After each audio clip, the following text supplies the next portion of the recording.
I think I would have, if I had known that we would have such a happy family, then I think I could have relaxed more. I think I worried so much about not only the medical, but just our true unit as a family. This is NICU Babies Parent Support with Kathryn Whitaker, a podcast from Hand to Hold, a national nonprofit that provides free personalized support, resources, and community before, during, and after a NICU stay. My conversations here focus on education and personal stories with medical and hospital professionals, counselors, therapists, and NICU moms and dads from across the country. So whether you're preparing for a NICU stay, you're currently there, or you're months and years past your stay, you belong here. The NICU is hard. We're here to help. I'm your host, Kathryn Whitaker, the mom of 6 children, including my very own NICU baby, and I'm so grateful that you're here. Well, howdy, y'all. Welcome back to the podcast. It's always my favorite day of the week. On Wednesdays, I think we're like every other Wednesday, y'all get a chance to hear some amazing guests, and this What I Wish I Knew series is, I'm kind of hardcore loving it. One, because I have interviewed all these people and I know what they're about to share with y'all. And then I get to dribble it out over the next few months and y'all get to hear bits and pieces. And it's so much fun anticipating. I'm like, oh, this is the guest this week. This is what they get to hear. And this week you get to hear from a precious friend of mine. So Missy Haughery is the mom of 3, one set of twins. One has Down syndrome and one does not. So we have a lot to dive into. But Missy and I met in Tennessee. Okay, so she's from Mississippi. I'm from Texas. We met on a bus in Tennessee. We're both a part of the same sorority, but at different universities. We had this little leadership thing that we gathered for, and I had not met any of the women that were there. She and I ended up sitting next to each other on the bus, and we started talking, and I was like, wait, I'm sorry. You're a NICU mom. We have a lot to talk about. And also I need you to come onto the podcast because your story needs to be heard. And so that's the story. That's the backstory of how Missy got to be on the podcast today. It's always a unique joy when I get to share bits and pieces of someone's life that I know in real life, and I get to share them with you. So I hope that our guest today gives you so much insight and so much wisdom, and really just a little glimpse of what her life looks like and how it might inspire you to live yours differently. I'm so excited. So Missy Haughery is my guest today. She's the executive director of Down Syndrome Alabama, which is a statewide organization dedicated to supporting individuals with Down syndrome, their families, and their communities across Alabama through advocacy, connection, and education. She's led the organization for the past 2.5 years, following a 26-year career as a high school educator. Missy and her husband, Mark, live in the Birmingham suburb of Vestavia Hills with their 3 children, Anne-Marie, age 14, and twin sons, Chapman and John, both age 12. And John has Down syndrome. So with that amazing introduction, let's get to a really great interview.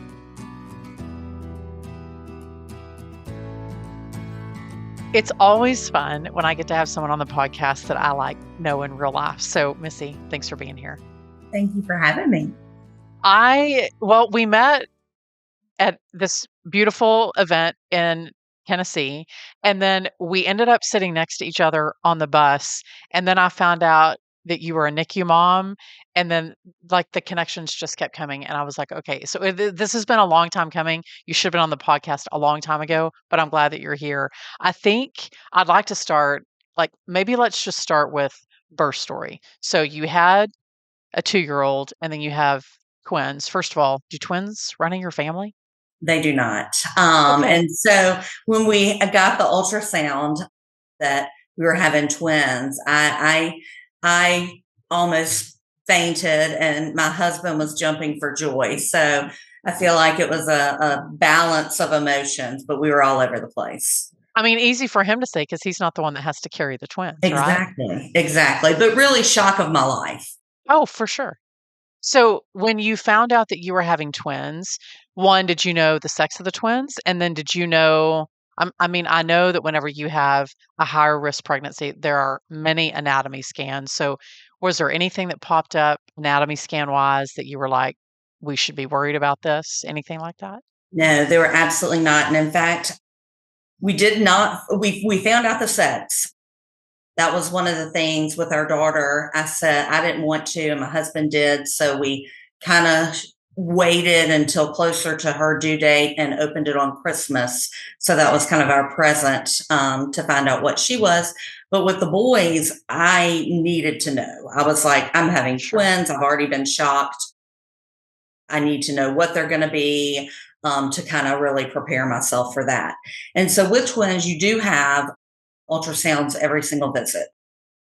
And never one time did anything show up that was cause for further investigation or concern or anything. And I carried them to 38 weeks, which is that's impressive. So that's impressive. Well done, you. Okay. So when did you find out that you had one twin who exhibited nothing that you would be concerned about, and then another twin who they thought might have Down syndrome? Like, when did you find that news out, and what was your initial reaction?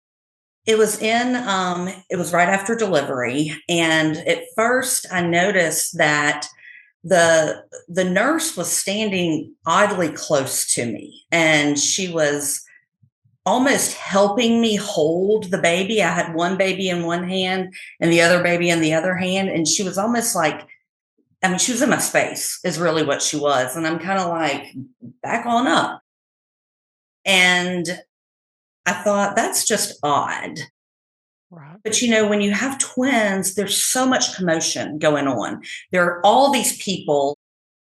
And so I didn't really pick up on anything until I told my husband I wanted to sit them next to each other. And so put them in front of me on the bed.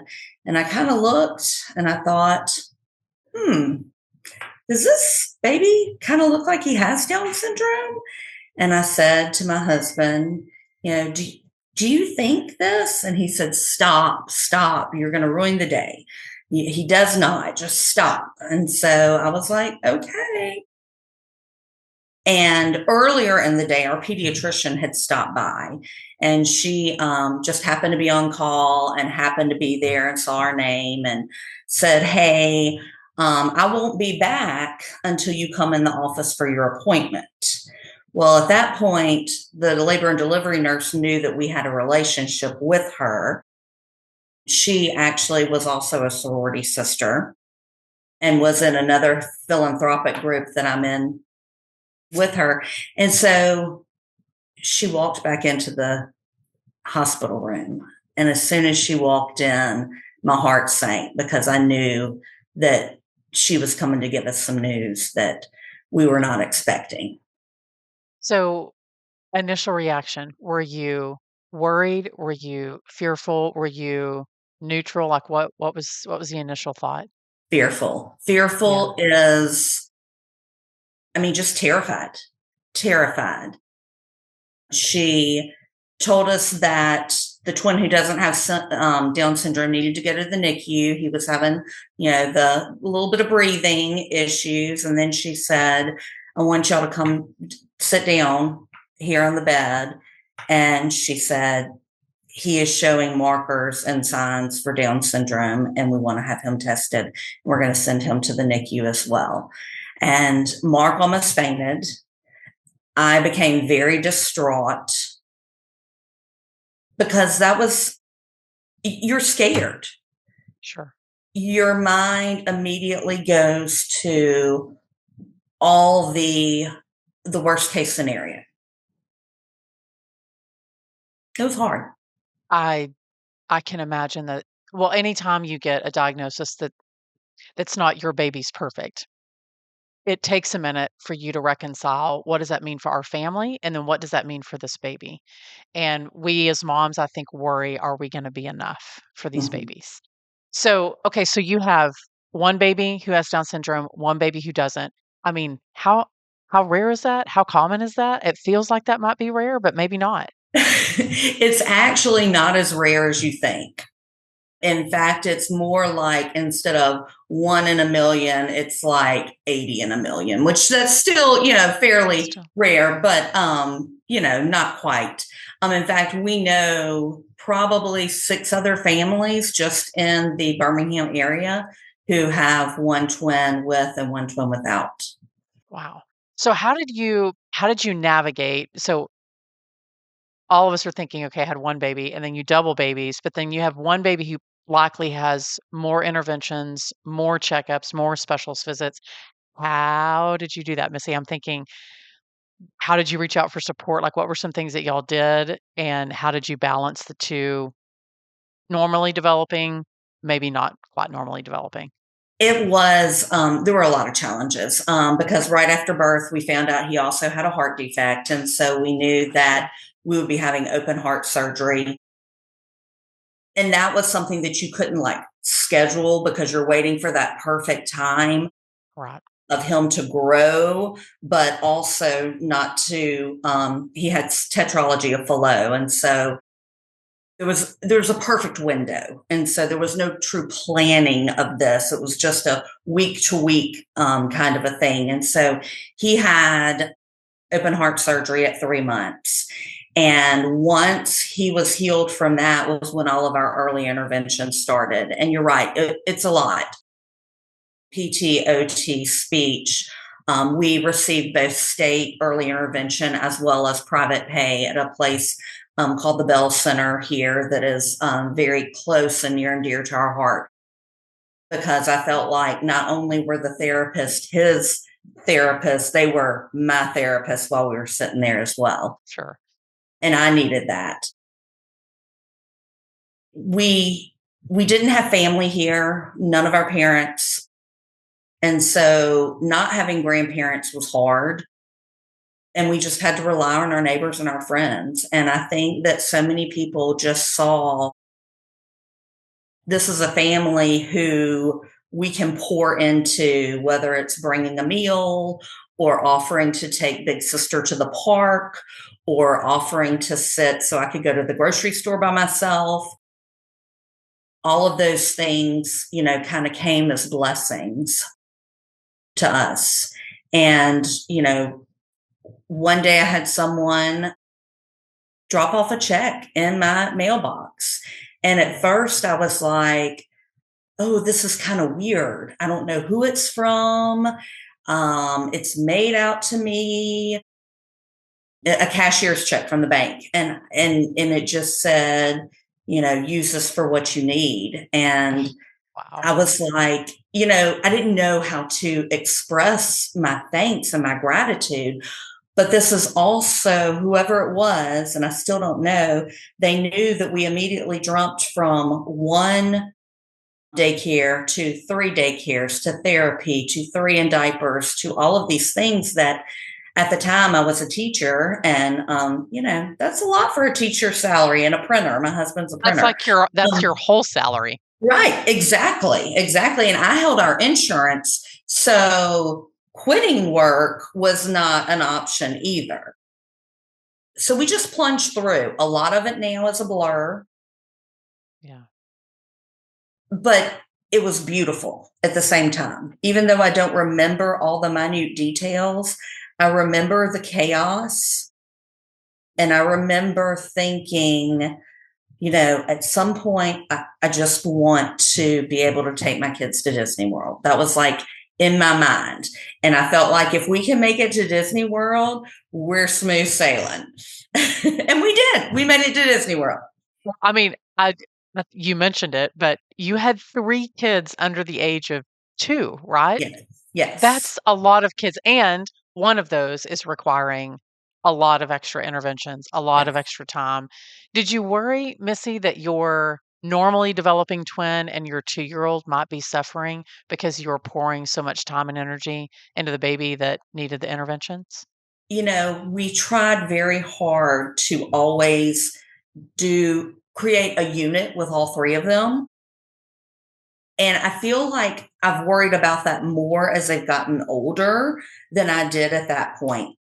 Betty Bell from the Bell Center told me that, your twin and your big sister are going to be John's best physical therapist ever because he's going to want to do everything that they're doing.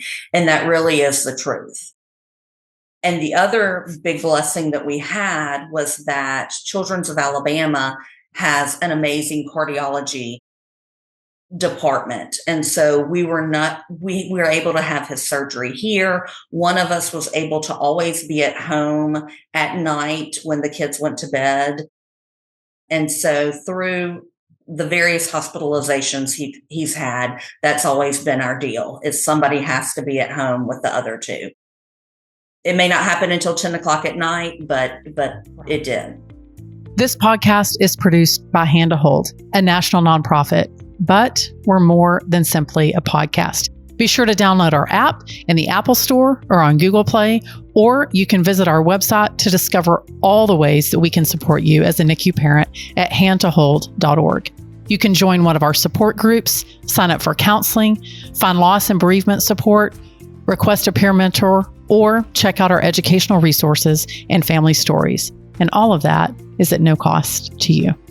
So we talked about your kids. What about your marriage, Missy? How did you make time for each other and process? I mean, I know you said that y'all's reactions were a little bit different when you received the diagnosis, and I'm sure that ebbed and flowed as your kids have gotten older.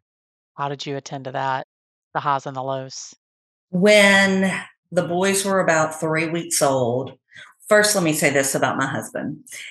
I say that he lives in a world of rainbows and unicorns. And it is so great because he always has such a positive outlook. I consider myself a realist.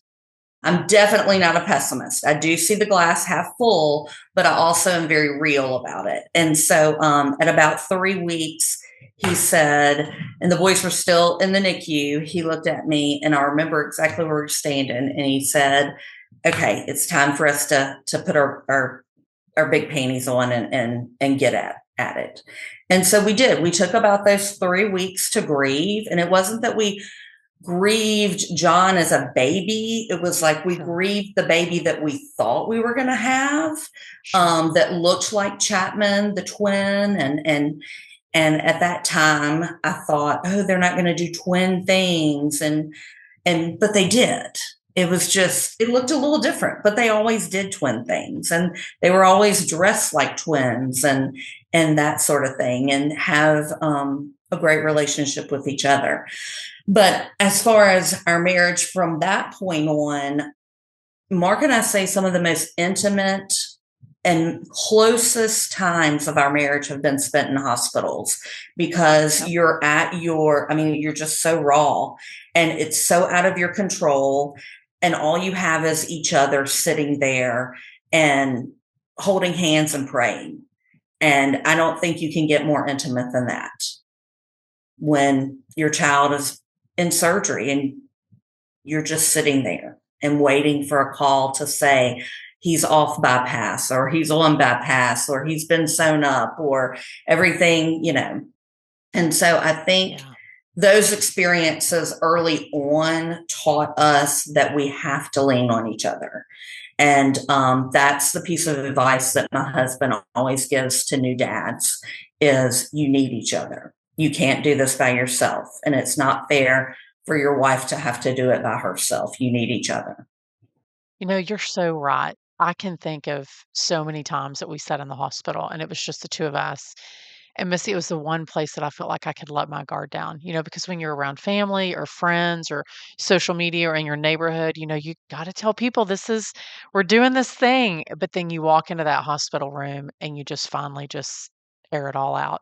That is an astute observation of a moment of intimacy and real vulnerability in a marriage. And I feel like if you can get through those moments, man, there's so many other moments that are so much easier, but that's the hard stuff of marriage. So then you got connected. I know you said you were a teacher, but now you're with DSA. So tell us a little bit about what DSA is, how you got connected to them, and why you love them so much. Well, it started, when I had the twins, I was at the point in my career where I was going into school administration, and that was my professional goal and where I was headed. And when they were born, like I said, a little bit of a hiccup, so to speak. And I thought, oh, we'll give it a year and then I'll I'll go into admin. And then I was like, well, maybe 2 years. Well, maybe we'll wait till he's done with early intervention. And then at that point, I had lost that passion.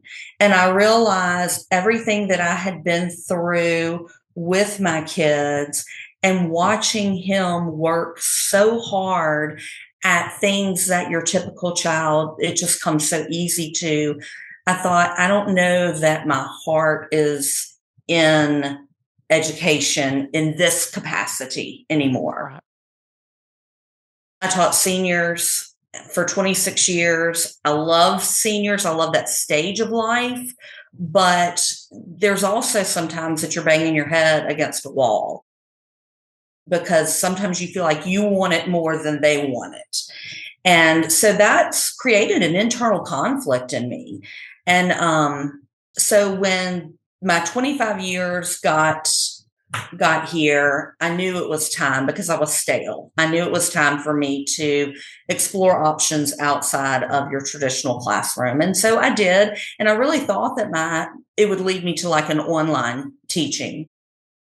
And then this job came available, and my husband was like, this is you to a T. Everything about this job is what you enjoy doing and what you're passionate about. And so when I went into the interview reluctantly, and I'll be real honest, I told them that I'm not the person for the job. That's a great strategy for a job interview, by the way. I know. I said, I am not the person for this job. But I flipped my education. I said, I have a master's degree in educational leadership. So what a better thing to do than lead and educate a nonprofit organization that helps people learn about Down syndrome. And so that's where we are 2.5 years in. And it's been fun. It's been challenging, lots of challenges, but very rewarding. And I'm still teaching. That's the thing. It's just a different platform. And now you have the life experience of having a child who has Down syndrome. So your life lens looks different, what you have to offer. So even though you say that you were not uniquely qualified for the job, I would argue that yes, you are uniquely qualified. So tell us a little bit about what does life look like now? I mean, the twins are older, your daughter's older, you've got preteens. So what does life look like now that they're getting older? And that maybe the critical part is maybe a little bit less than it was when they were babies. Right. You're right. The critical part has subsided some because after the heart surgery, John was an aspirator. And so he developed many bouts of pneumonia with hospitalizations, that sort of thing. He had a heart cath at age 2 and another heart cath at age 10. And he will be getting a stent at some point this year. But it's, again, more of a planned procedure than this constant revolving door of hospitalizations. And he's healthy as a horse otherwise. So yes, that's aside, but the chaos is still there. I mean, last year I had 3 middle schoolers, and I joked that I was going to write a book entitled 3 Middle Schoolers and an Extra Chromosome, because the stories that they would get in the car in the afternoon and tell were hilarious. Wow.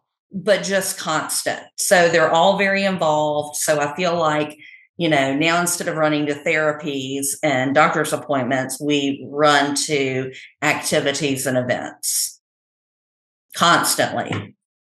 I think as a high school teacher, you sort of what's coming up to a certain degree, right? Like, the awkward preteen stage, and then they get into high school.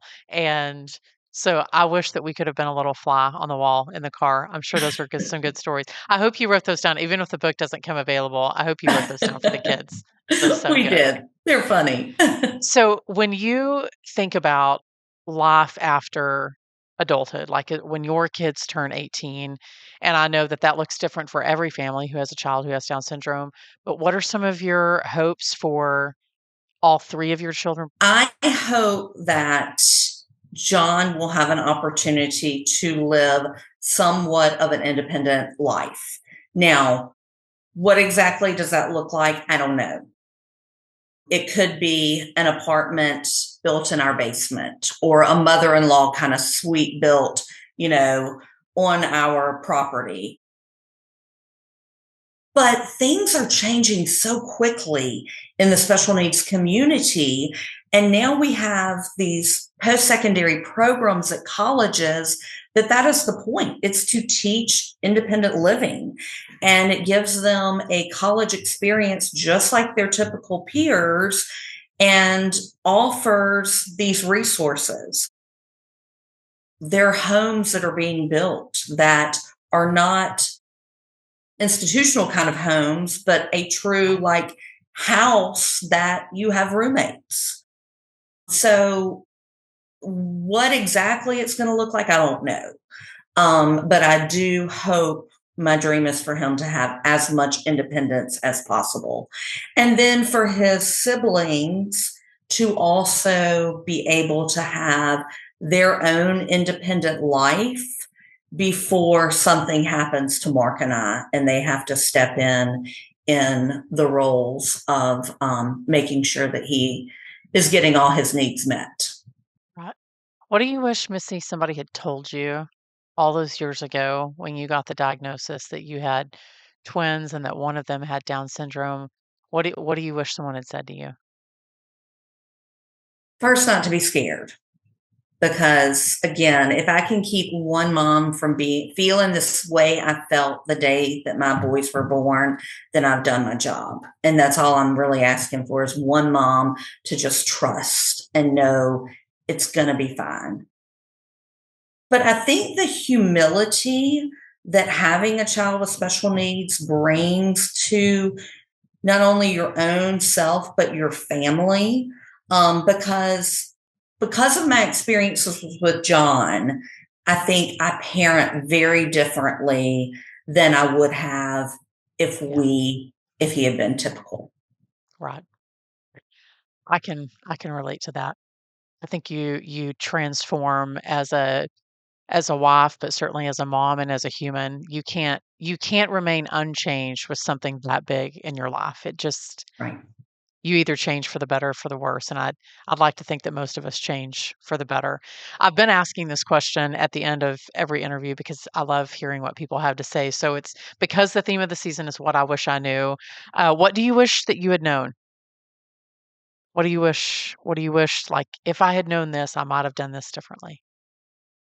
Oh, I think I would have, if I had known that we would have such a happy family, then I think I could have relaxed more. I think I worried so much about not only the medical, but just our true unit as a family and our true happiness and well-being.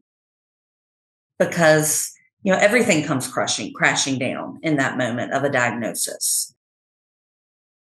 And I wish I had just trusted God more, that he knew exactly what he was doing when he gave us John. Because it is our family, and it is, I think it's beautiful.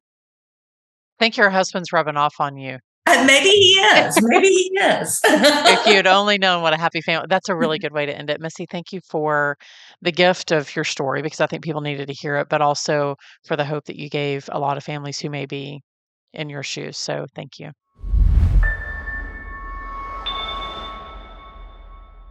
Y'all, there's a lot of hopes that I had for this interview, and Missy exceeded every single one in today's 2-minute take. Okay, this is the time that I wish that I had not stopped recording after she and I finished the interview. So typically I'll finish the interview, I stop recording, and we'll say a few things, and then the guest will go on about their day and I'll go on about mine. And then sometimes you get a little nugget in there, and I should just learn not to stop recording because there was something that Missy said in there that I think you need to hear, that when we stopped rolling, that I think is worth repeating. So we were talking about how when you have a child, a NICU baby, a diagnosis, that you're one way. And then you get the diagnosis, you go down the path, you have the surgery, you add the specialists, you do the therapies, and you become someone else. And we were saying the way that she said it is it softens you. And I thought that was a beautiful reflection of what our babies do to us, is that they soften us. They smooth out the rough edges. Maybe they make you more empathetic. They make you less of a perfectionist. They make you more loving. They make you more patient. They make you more kind. They make you more welcoming. And our whole interview, I think I heard bits and pieces of how they're twins, particularly John, who has Down syndrome, how he's softened their family, how he's softened their marriage, how he's softened their siblings. And so if you find yourself in a situation when you're like, yes, Missy's story is my story, I hope that she gave you a lot of excitement about what is to come. I loved that she said what she wished that she had known is that they were going to be a happy family. That's my hope. And maybe your story is not exactly like Missy's. Maybe it's something else. But perhaps this diagnosis, perhaps this detour off this life that you thought you were going to have is going to lead you to a more joyful family and, willingly, hopefully, a happier family. So they're going to soften you along the way. So that's my hope for you today, is that today's interview softened a little bit and reminded you that you too can have a really beautiful family if you just lean into the hard stuff. I've loved this episode. If you've loved it too, please give us a rating. You can always listen to us in like a million different places. You can watch us over on YouTube, but you can also share this episode or any of the episodes that you love with a friend or a family member or somebody that you know that's going through the NICU experience. They're not alone. And that's what we're here for. So we've got a lot more this season. In fact, this is a little bit about what you're going to hear next time. A very ordinary day. And my day is the most traumatic day in a parent's life, right? I'm 10 years in, and it is there's this energy in healthcare. It's a transfer, right? It's high energy. There's a lot going on. And I think it is one of the more mentally taxing units to work in, because we are not only responsible for this child, this baby, this infant, this neonate, but we're also responsible for parents, right? Parents need just as much care, I would argue, as our babies in some ways.